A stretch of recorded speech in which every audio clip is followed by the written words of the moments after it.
आमदनी अठन्नी और खर्चा रुपया हो तो इंसान क्या करेगा। जाहिर है वो अपनी आमदनी बढ़ाने की कोशिश करेगा। यही वजह है कि देश भर के लोग दिल्ली मुंबई जैसे बड़े शहरों में प्रॉपर्टी में निवेश करते हैं और उसका पोजेशन पाने के बाद उसे किराए पर चढ़ा देते हैं।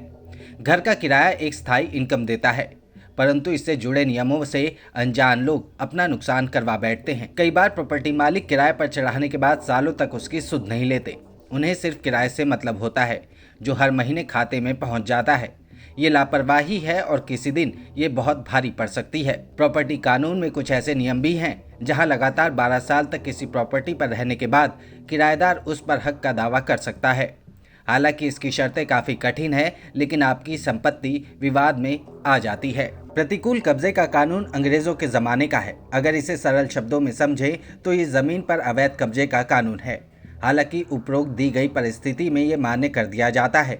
12 साल वाला कानून सरकारी संपत्ति पर लागू नहीं होता, काफी पुराने कानून के तहत किया जाता है। कई बार इसके चलते मकान मालिकों को अपनी संपत्ति से हाथ धोना पड़ जाता है।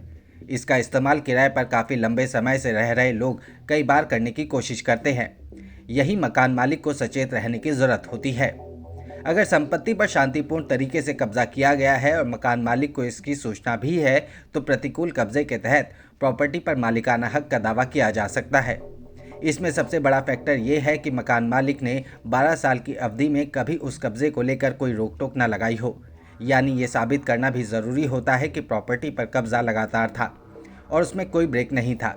कब्जा करने वाले को प्रॉपर्टी डीड, टैक्स रसीद, बिजली या पानी का बिल, गवाहों के एफिडेविट आदि की ज़रूरत होती है। अब सवाल ये है कि इसका बचाव कैसे किया जा सकता है। इसका सबसे बेहतर तरीका है कि किसी को भी मकान किराए पर देने से पहले रेंट एग्रीमेंट बनवाए।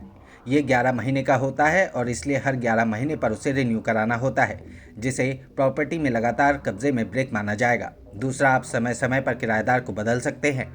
आपको अपनी प्रॉपर्टी पर हमेशा नज़र रखनी चाहिए कि वहाँ कोई अवैध कब्जा तो नहीं किया गया। किसी पर भरोसा करके प्रॉपर्टी को निढाल छोड़ देना आपका घाटा करा सकता है। तो ये जानकारी आपको कैसी लगी, हमें कमेंट करके ज़रूर बताएं।